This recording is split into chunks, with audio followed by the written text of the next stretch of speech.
chrétienté. Alors je vous propose, si vous voulez former un comité chez vous à la mairie, et c'est très important, il y a beaucoup de volontaires, de bénévoles qui peuvent vous aider, monsieur le maire. Alors premièrement, il faut travailler au niveau politique pour éliminer toutes sortes de politiques de déracinement des chrétiens. Pas seulement, il y a beaucoup de chrétiens en Irak, au Liban et tout ça qui veulent venir ici. Je sais très bien. Mais si vous travaillez avec une stratégie pour l'enracinement des chrétiens dans leur pays, il faut faire beaucoup de choses. Il y a beaucoup, je n'entre pas dans les détails parce qu'ils me disent que j'ai 4 minutes. Merci. Alors, mais il y a encore, seulement rapidement, il y a encore travaillé avec des associations qui travaillent au Liban pour le dialogue interreligieux. Ils sont très importants. Il faut les aider. Il faut les aider, les promouvoir, qu'ils viennent ici en France, qu'ils témoignent de leur travail. Musulmans, chrétiens, druzes, et tout là, ils sont en train de travailler ensemble pour promouvoir le dialogue interreligieux.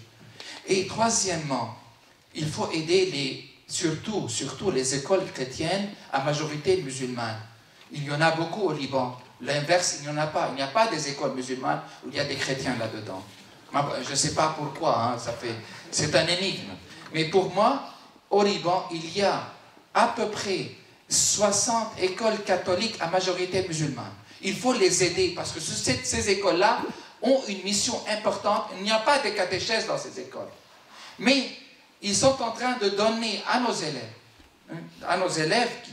musulmans, l'éducation au dialogue, au respect de l'autre, qui est différent de moi. Et on a réussi.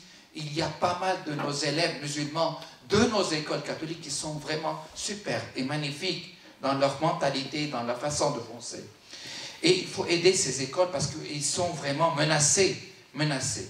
Aussi, les jeunes Libanais, il faut les aider à étudier.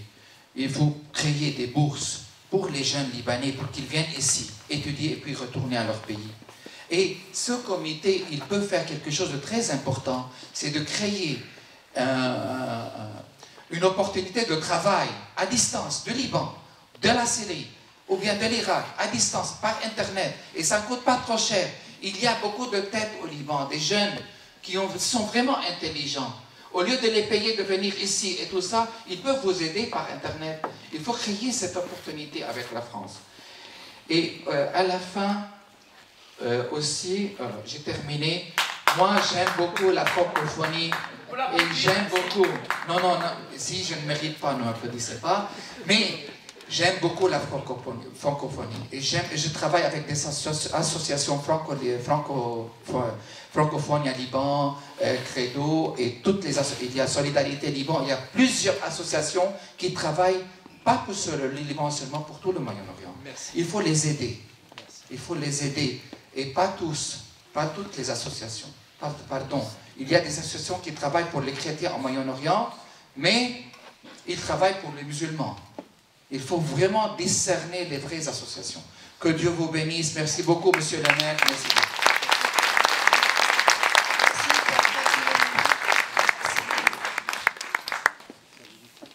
C'est un pasteur visionnaire qui a contribué à la diversité culturelle et le vivre ensemble.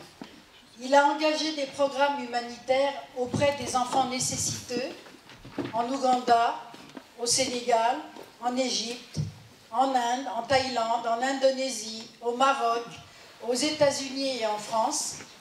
La parole est au pasteur Michel Balverde, pasteur de l'église évangélique de Clamart.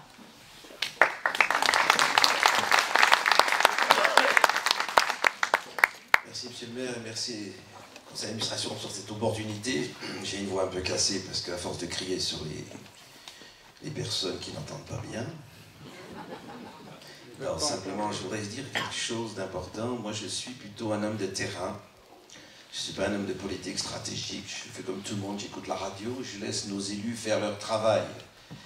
Ce que je trouve important, c'est que, voyageant dans plusieurs pays musulmans, quand vous êtes dans un pays musulman, les gens ne vous posent pas la question si vous êtes catholique, protestant, baptiste, vous voyez, druze, maronite.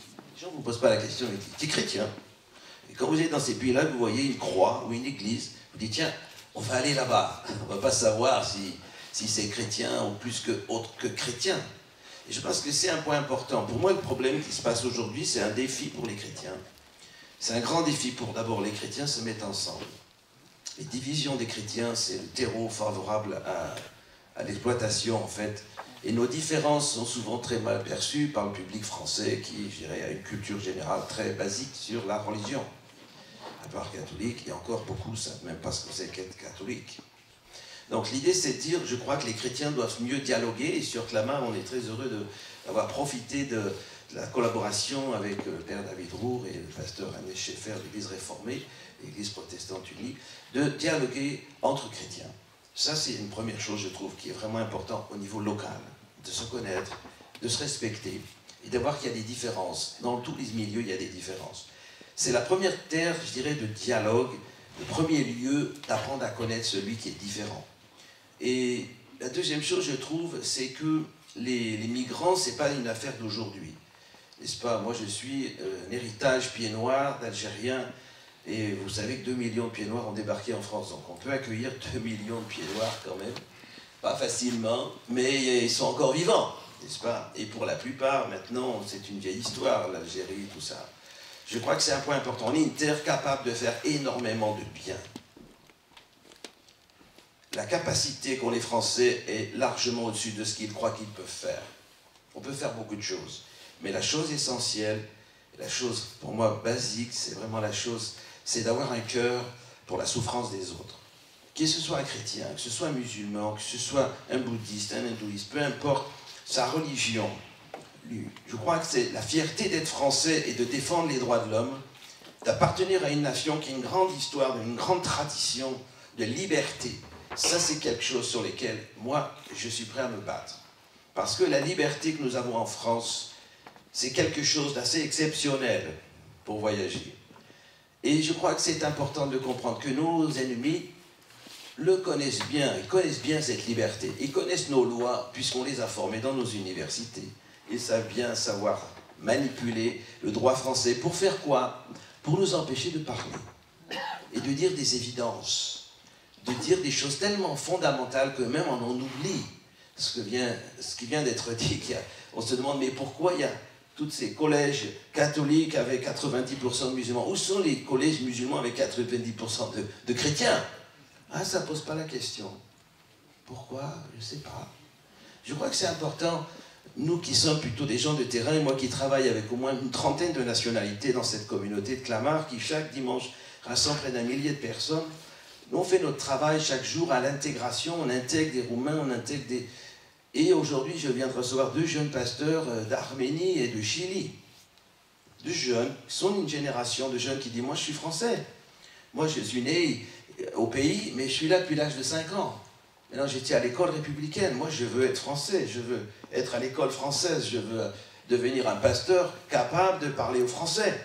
Ce désir d'intégration, cette soif d'appartenir à une nation, c'est quelque chose que nous devons ouvrir la porte. Et nous sommes aussi conscients qu'il y a un besoin d'aide humanitaire. Je crois que c'est quelque chose d'important aussi, cette liberté pour moi, elle est importante. Pourquoi? Parce que les protestants ont une longue tradition de persécuter. Ce n'est pas d'aujourd'hui. Moi, je fais partie à la nouvelle génération des protestants qu'on appelle les évangéliques.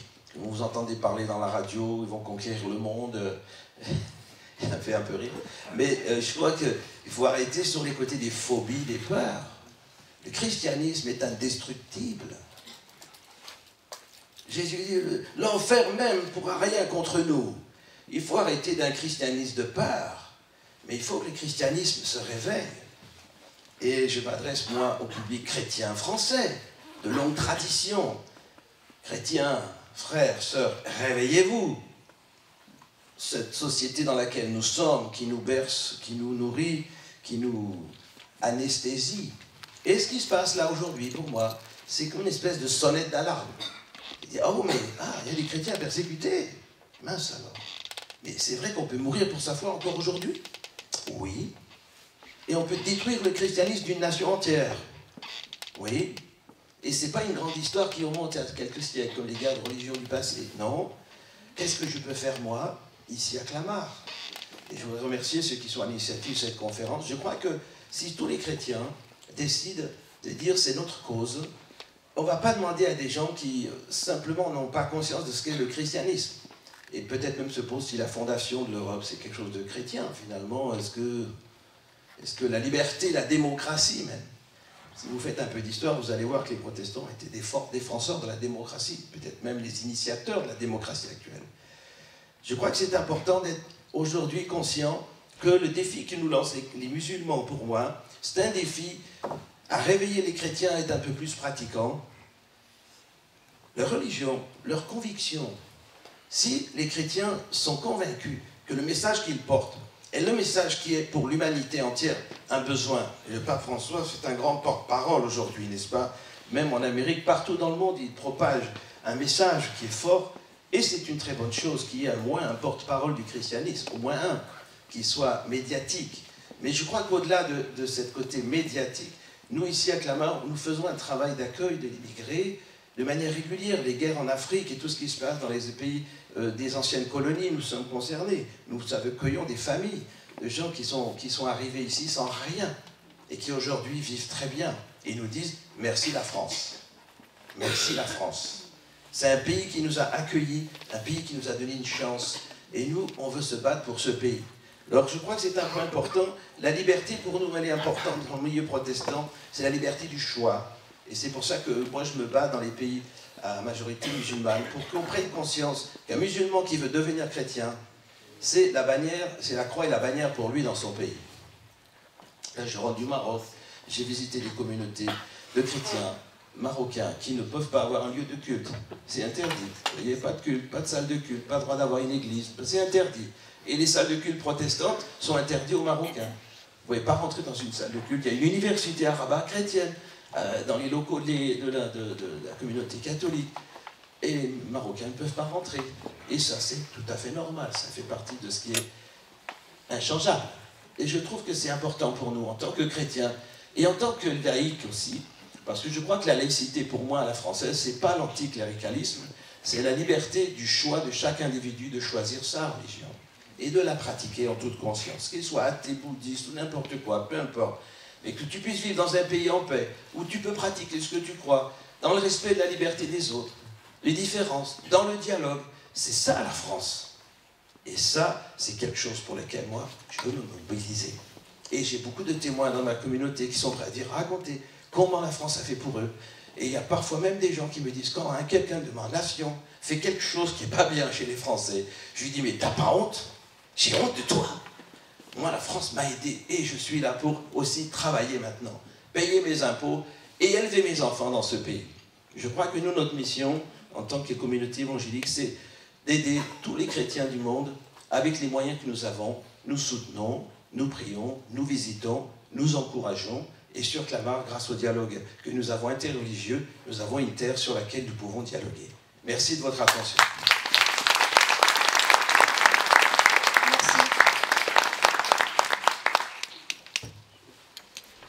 Issu de la communauté arméno-française, le père Manuel Ovanessian est prêtre de l'église apostolique arménienne de la paroisse d'Arnouville.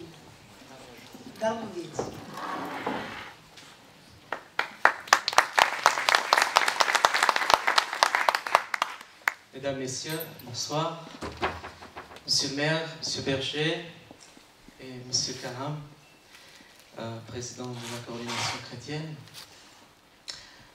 Je vous remercie tout d'abord d'avoir donné l'occasion, une fois de plus de nous réunir autour de ce thème des